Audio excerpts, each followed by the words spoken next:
ReefDudes is sponsored by Brightwell Aquatics and Bulk Reef Supply. Today we're checking out the Avast K2 Kalkster.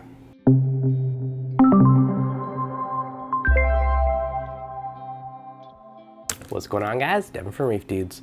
So lately I've been a big fan of Kalk for its pH benefits. I was actually using the ice cap one on the frag tank and it worked very, very well for that. And Kalk, if you have a big enough reactor, it can actually take you a lot further than I really expected, because I guess I've always used smaller ones in the past.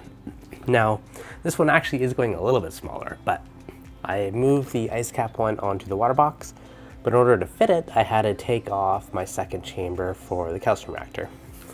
So I decided to pick up the Avast one because it's skinnier, especially the round circle base instead of the square, which will hopefully allow me to get my second chamber back in for the CO2 reactor. So then I'll have that extra media to help boost it up, plus this. This is kind of my rationale behind it. The other big difference is this one has a motor and a stir bar, where the other one has a little magnetic pill that spins. Now it's definitely a bit of a trade-off between the two. With the magnetic pill, you can get more of the slurry if that's the way you want to go with doing the Kalk slurry. Or this one, it won't be quite as much of the slurry because it's going to be mixing it much slower. But the one downfall with the magnetic pill is sometimes the magnet becomes decoupled if your Kalk is too thick or if you spin it too fast, where this won't be an issue. So two things to kind of consider.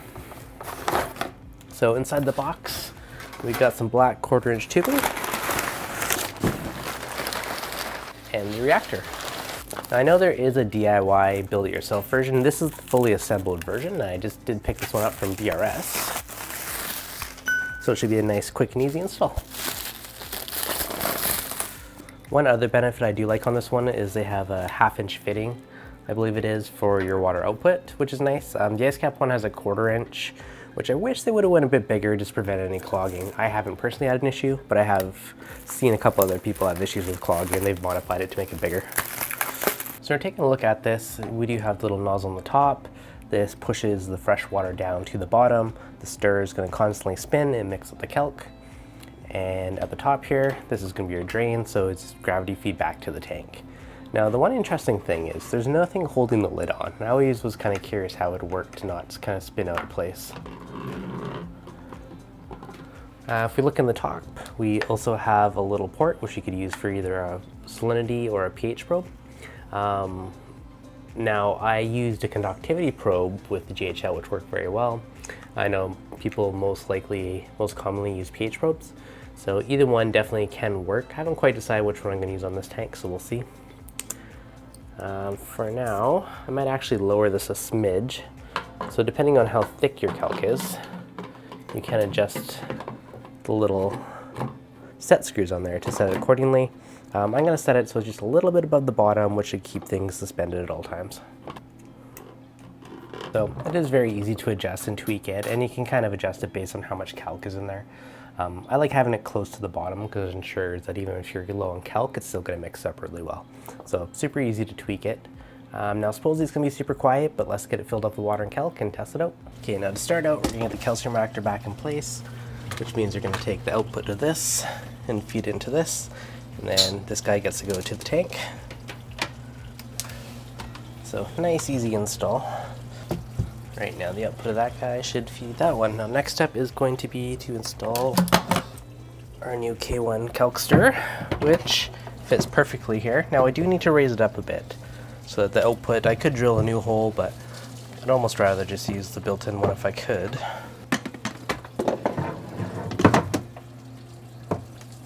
If we trim the skimmer stand down an inch or two, this might work.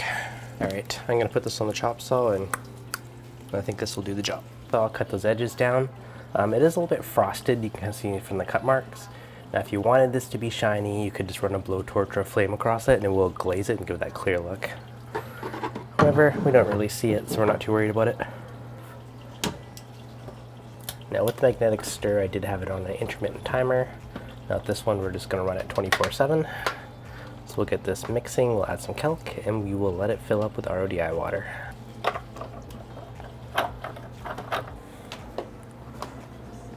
Now as we come through the wall, we're just going to poke right into one of these holes into the sump. Now if you are fighting with this, another trick that you could do is put it in hot water for a few minutes, which really softens it up. this tube is actually fairly decently pliable. And with this, we also do have the little AI right there, which is going to be mixing it up. That way it should get mixed up and dispersed basically instantly once it hits the water. So to speed up filling, I'm going to tell the Avast that a dose will say 3,000 mils over 20 minutes. Yeah, let's do it over 10. There, now that should start to fill this up rather quickly. You can definitely see the water moving now. And we're going to do that, and we're also going to add probably, we'll say 2 cups of Kalk. I'm not 100% sure how much this will take yet, but let's add this in and see where we're at. So I'm a 1/2 cup scoop.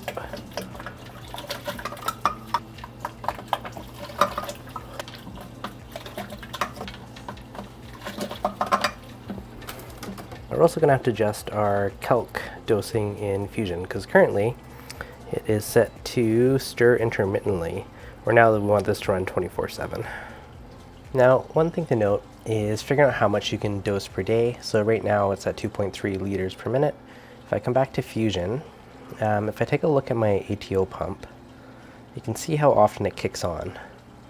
So within once per hour, and it looks like there's 1, 2, 3, 4, 6, 8, yeah, probably about 15 times a day. So it's about 340, 545. Basically, as long as you're still seeing your ATO pump kick on, you know you're not dosing too much Kalk, or you're not adding too much RODI water to the tank. So that is a bit away. So on here, this probably means I can up it a little bit. So let's try upping it to 2.5 mils per minute. And then we're just going to keep an eye on it. Now you can see it didn't fully fill it up, so I'm going to dose, let's say, another 1,500 mils. And it should get a little closer for 10 minutes. But yeah, so that's basically the one way. If you just keep an eye on your ATO, you see how often it actually fills or adds up to the tank. And as long as it's not adding more water than you're evaporating, you know you're golden.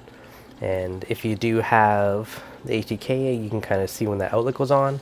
Or if you do have an EB832, you'd be able to check how often the power draw. So just for an example, if you were using something like a Tunzi, you can find your outlet, and so what's something like, so ozone for instance, and I'm just looking at the wattage.